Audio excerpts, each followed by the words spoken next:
কলকাতা বিশ্ববিদ্যালয় BA fourth সেমিস্টারে সকল ইতিহাসের জেনারেল পরীক্ষার্থী বন্ধুদের জন্য যারা তোমরা ইতিহাস সাবজেক্টটি GECC4 এই পেপারটি নিয়েছো, তোমাদের জন্য আজকে ইতিহাসের উপর থেকে শেষ মুহূর্তে একটি অত্যন্ত গুরুত্বপূর্ণ সাজেশন তুলে ধরবো।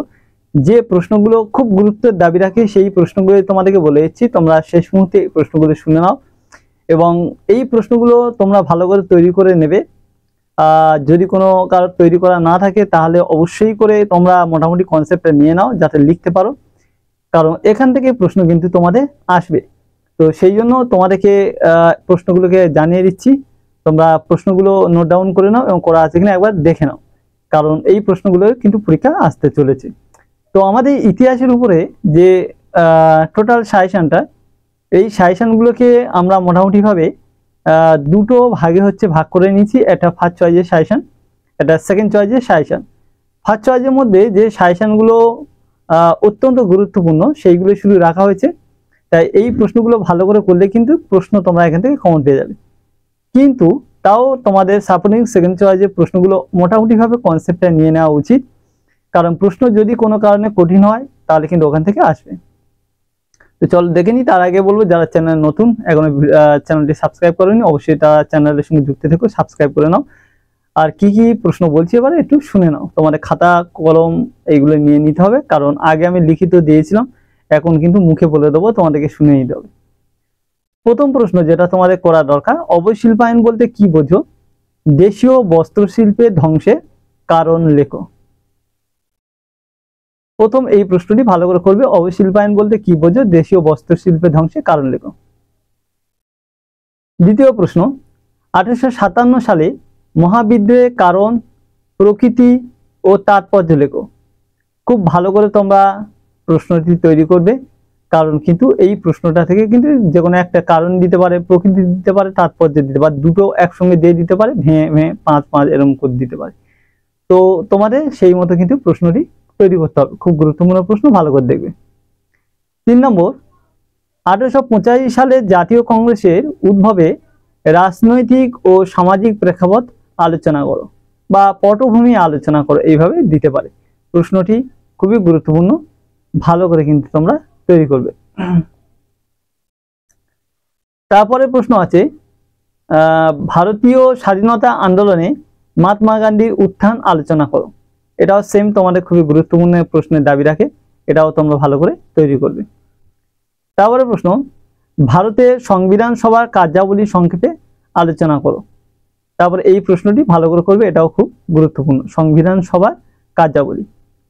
তারপরে প্রশ্ন, 1757 থেকে 1765 সালের মধ্যে বাংলা ইস্ট ইন্ডিয়া কোম্পানির আধিপত্য বিস্তারের ইতিহাস আলোচনা করো বা ব্রিটিশ শক্তির বিকাশের ধারাবাহিক ইতিহাস সম্পর্কে যা জানো লেখো।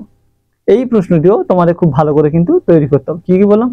1757 থেকে মানে পলাশী লুণ্ঠন থেকে 1765 পর্যন্ত সালের মধ্যে বাংলা ইস্ট ইন্ডিয়া কোম্পানি আধিপত্য বিস্তারের ইতিহাস আলোচনা করো বা ব্রিটিশ শক্তি বিকাশের ধারাবাহিক ইতিহাস আলোচনা করো।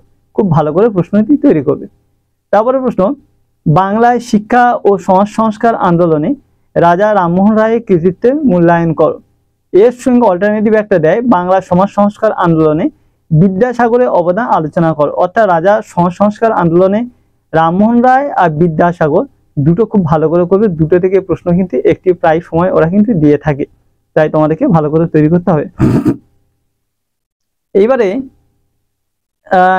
এই প্রশ্নগুলো হচ্ছে খুব গুরুত্বপূর্ণ প্রশ্ন। এরপরে আমাদের যেটা করতে হবে, ভারতবর্ষে জাতীয়তাবাদের ইতিহাসে অসহযোগ আন্দোলনের গুরুত্ব আলোচনা করো। অসহযোগ আন্দোলন এটা নতুন টপিক থেকে প্রশ্ন ইম্পর্টেন্ট রাখে দাবি, তো সেই জন্য আমি রাখলাম, তোমরা অবশ্যই করে কিন্তু এটা দেখবে। তারপরে প্রশ্ন যেটা গুরুত্বপূর্ণ, তুমি কি মনে করো যে ভারত ইতিহাসে অষ্টাদশ শতক অন্ধকারাচ্ছন্ন যুগ ছিল? এই প্রশ্নটি আগেও প্রিভিয়াস ইয়ার্সে এসেছিল এবং গুরুত্বের দাবি রাখি, সেই জন্য রেখেছি, তোমাদেরকে করতে হবে। তারপরে এবারে তোমাদের ভারতের জাতীয় আন্দোলনে আজাদ হিন্দ ফৌজের ভূমিকা লেখো, এটা দেখবে।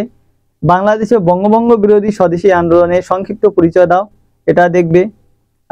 1935 খ্রিস্টাব্দে ভারত শাসন আইনে মূল বৈশিষ্ট্যগুলি লেখো, এটা কিন্তু গুরুত্বপূর্ণ। 1935 ভারত শাসন আইনের বৈশিষ্ট্যগুলো কিন্তু যথেষ্ট গুরুত্বের দাবি রাখে, গুরুত্বপূর্ণ প্রশ্ন আর কি, ভালো করে কিন্তু তৈরি করবে। তো এই প্রশ্নগুলো যেগুলো বললাম এইগুলো হচ্ছে ফার্স্ট চয়েসের প্রশ্ন, আর এর মধ্যে আবার যেগুলো গুরুত্বপূর্ণ বললাম সেইগুলো কিন্তু সবচেয়ে বেশি, তারপরে যেগুলো আছে ওগুলো গুরুত্বপূর্ণ, ওগুলো করতে হবে তোমাদের।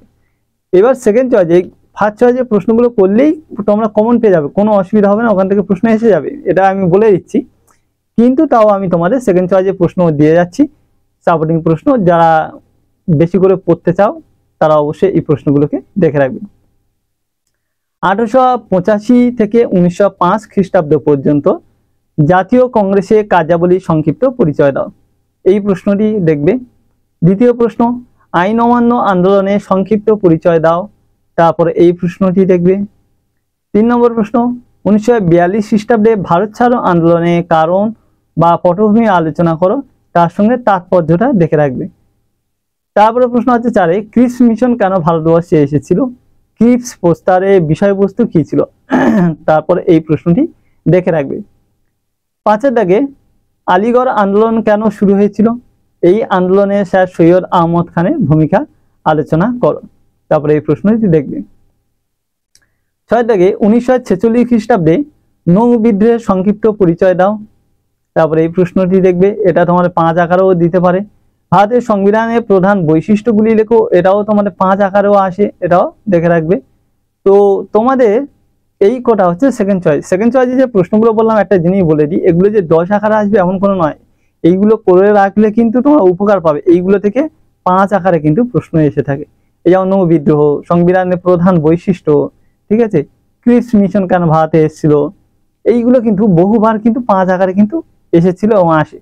সেই জন্য এই প্রশ্নগুলো কিন্তু অবশ্যই তোমরা খুব ভালো করে দেখে রাখবে টিকা স্বরূপের জন্য। এইবারে আমরা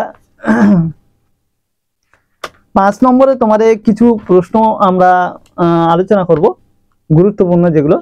এই 5 নম্বরের প্রশ্নগুলোকে দুটো ভাগে আমরা ভাগ করেছি। একটা ফার্স্ট চয়েসের প্রশ্ন বলবো, যেটা সবাইকে খুব ভালো করে করতে হবে, করলে এখান থেকে অনেক প্রশ্ন কমন পাবে।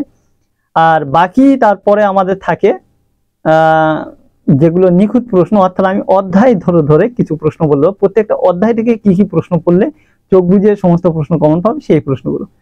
তো প্রথম আমরা খুব গুরুত্বপূর্ণ যে প্রশ্নগুলো দাবি রাখে সেইগুলো বলছি, তোমরা কিন্তু এইগুলো আগে ভালো করে করবে।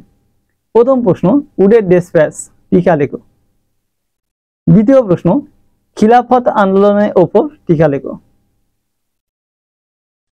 3 দাগে, পলাশির যুদ্ধে তাৎপর্য বা গুরুত্ব লেখো। 4 প্রশ্ন, তৃতীয় পানিপথের যুদ্ধে কারণ কি ছিল, আর তৃতীয় পানিপথের যুদ্ধে গুরুত্বটা হচ্ছে কারণটাও খুব গুরুত্বপূর্ণ, তোমাদের 2022-এ এসেছিল, আর তার সঙ্গে গুরুত্বটাও কিন্তু দেখে রাখবে, ভালো প্রশ্ন এটা। তারপরে প্রশ্ন 4, দ্বৈত শাসন ব্যবস্থা সম্পর্কে টিকা লেখো, অথবা বাংলায় কে এবং কেন দ্বৈত শাসন ব্যবস্থা প্রবর্তন করে, এইভাবে ঘুরিয়েও দিতে পারে। তো দ্বৈত শাসন ব্যবস্থা টিকা করলে এটা এর মধ্যে পেয়ে যাবে। তারপরে প্রশ্ন 5, পলাশী লুণ্ঠন কাকে বলে, তারপরে এটি দেখবে, বা পলাশী লুণ্ঠন সম্পর্কে টিকা লেখো। 6 দাগে, রায়তওয়ারি ও মহলওয়ারি বন্দোবস্ত বলতে কি বোঝো। 7 দাগে প্রশ্ন, নব্যবঙ্গের উপর টিকা লেখো, মানে নব্যবঙ্গ আন্দোলন টিকা লেখো। 8 দাগে, রাওলাট সত্যাগ্রহের গুরুত্ব সম্পর্কে লেখো, তারপর এটি দেখবে। 9 দাগে প্রশ্ন, 1935 সালে ভারত শাসন সম্পর্কে আলোচনা করো। 10 দাগে, 1946 সালে নৌ বিদ্রোহ সম্পর্কে টিকা লেখো, যেটা আমি একটু আগে নৌ বিদ্রোহ বললাম যে 10 আকারে দিতে পারে, 5 আকারে দিতে পারে। 11 দাগে প্রশ্ন, চিরস্থায়ী বন্দোবস্ত সম্পর্কে টিকা লেখো। 12 দাগে, 1973 সালে রেগুলেটিং অ্যাক্ট এর গুরুত্ব লেখো। 13 প্রশ্ন, অধীনতামূলক মিত্রতা নীতি কি বা শর্তবিলাপ নীতি কি। এই অধীনতামূলক মিত্রতা নীতি আর শর্তবিলাপ নীতি দুটো একসঙ্গে করবে, মাঝে মাঝে দুটো একসঙ্গে দিয়েও প্রশ্ন হয়। মহারানী ঘোষণা তাৎপর্য ব্যাখ্যা করো, গুরুত্বটা ব্যাখ্যা করতে বলছে, এটা ভালো করে দেখবে। আর্য সমাজ বা প্রার্থনা সমাজ সম্পর্কে টিকা লেখো। ভারতের সংবিধানের বৈশিষ্ট্যগুলি লেখো, এটাও তোমার একটু আগে বললাম 10-ও দেয়, 5-ও দেয়। তো এটা 5-এর জন্য আগে আগে এসেছিল, কিন্তু ভারতের সংবিধানের বৈশিষ্ট্যগুলো এগুলো দেখবে। আর লাস্ট হচ্ছে পিঠে ভারত শাসন আইন সম্পর্কে লেখো। তো এই যে প্রশ্নগুলো বললাম, এই প্রশ্নগুলো হচ্ছে বেস্ট কোশ্চেন, অর্থাৎ টপ কোশ্চেন হিসাবে ধরা হয়ে থাকে। এইগুলো ভালো করে করলে তোমরা 5 মতো তোমরা প্রশ্ন কিনে এখান থেকে কমন পাবে। এইবারে বলি অধ্যায় ধরে তোমাদেরকে জানতে হবে প্রত্যেকটা অধ্যায় থেকে কি কি প্রশ্ন এসে থাকে, কোনগুলো গুরুত্বপূর্ণ। প্রথম অধ্যায়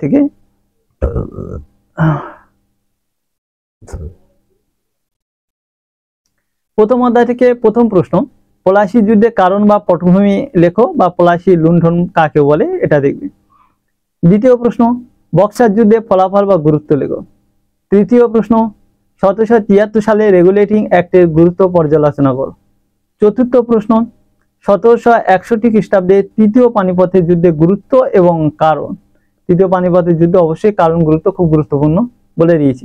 দ্বৈত শাসন সম্পর্কে সংক্ষিপ্ত টিকা লেখো, এটাও গুরুত্বপূর্ণ। তাহলে অধ্যায় 1 থেকে এই 5টা প্রশ্ন করলে এখান থেকে নিখুঁত তোমাদের প্রশ্ন আসবে। অধ্যায় 2 দ্বিতীয় অধ্যায় থেকে মহারানী ঘোষণা তাৎপর্য ব্যাখ্যা করো। অধীনতামূলক মিত্রতার নীতি বা তার সঙ্গে সত্যবিলাম নীতি কি, দুটো একসঙ্গে দিয়েই প্রশ্ন হয়। আর 3-এর দাগে 1857 খ্রিস্টাব্দে বিদ্রোহের প্রতি শিক্ষিত বাঙালি সমাজে মনোভাব কিভাবে প্রকাশিত হয়েছিল।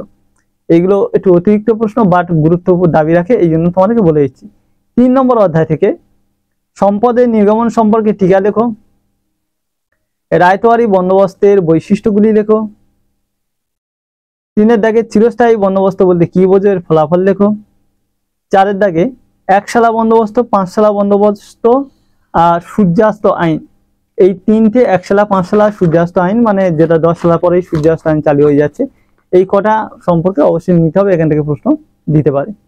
4র্থ অধ্যায় থেকে সামাজিক ও ধর্মীয় সংস্কার আন্দোলনে ব্রাহ্ম সমাজের ভূমিকা মূল্যায়ন করো। প্রথমে এই প্রশ্নটি করবে।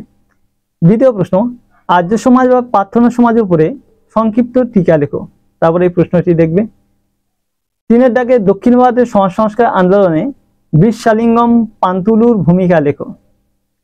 4-এর দাগে দয়ানন্দ সরস্বতী শুদ্ধি আন্দোলন সম্পর্কে টিকা লেখো। এবার আমরা অধ্যায় 5 থেকে কি কি প্রশ্ন এখান থেকে নিখুঁতভাবে পড়া দরকার সেটা বলছি। 1907 খ্রিস্টাব্দে সুরাত ব্যবচ্ছেদ সম্পর্কে টিকা লেখো। দ্বিতীয়, ইন্ডিয়ান অ্যাসোসিয়েশন বা ভারত সভা সম্পর্কে সংক্ষিপ্ত টিকা লেখো। 3, গান্ধীজি পরিচালিত 3টি আঞ্চলিক সংগ্রামের বিবরণ দাও। তারপরে আছে চম্পারণ, খেদা, আহমেদাবাদ, 3টে সত্যাগ্রহ সম্পর্কে লেখো। 4-এর দাগে টিকা রাওলাট আইন। 5, বাংলাদেশে বঙ্গভঙ্গ বিরোধী স্বদেশী আন্দোলনের সংক্ষিপ্ত পরিচয় দাও। 6, টিকা লেখো আইন অমান্য আন্দোলন। এই হচ্ছে তোমাদের 5ম অধ্যায় থেকে গেল। এবার 6 নম্বর অধ্যায় থেকে মাউন্টব্যাটেনের পরিকল্পনা কাকে বলে, ভারতের সংবিধানের বৈশিষ্ট্যগুলি লেখো। ক্রিস প্রস্তাব কেন ব্যর্থ হয়েছিল, ওয়াভেল পরিকল্পনা সম্পর্কে টিকা লেখো। পাকিস্তান রাষ্ট্র সৃষ্টিতে জিন্নার ভূমিকা কি ছিল। এগুলো অধ্যায় ভিত্তিক প্রশ্ন বলে দিলাম। আর প্রথমবারে যে ফার্স্ট যে প্রশ্নগুলো বলে দিলাম ওগুলো খুব গুরুত্বপূর্ণ প্রশ্ন, ওইগুলো করলে তোমরা ওখান থেকে প্রশ্ন কমন পেয়ে যাবে। তো আজকে বন্ধুরা ভিডিওটা এখানে শেষ করছি, এবং তোমাদের উত্তরগুলো সেকেন্ড চ্যানেলেই দেওয়া আছে, শুভঙ্গ মাস্টার সার্চ করলে পেয়ে যাবে। তো তোমরা যেমন সুবিধা হবে তেমন ভাবে পড়াশোনা চালিয়ে যাও এবং উত্তরগুলো ওখান থেকে যদি লাগে নিয়ে নিতে পারো। তো আজকে ভিডিওটা শেষ করলাম।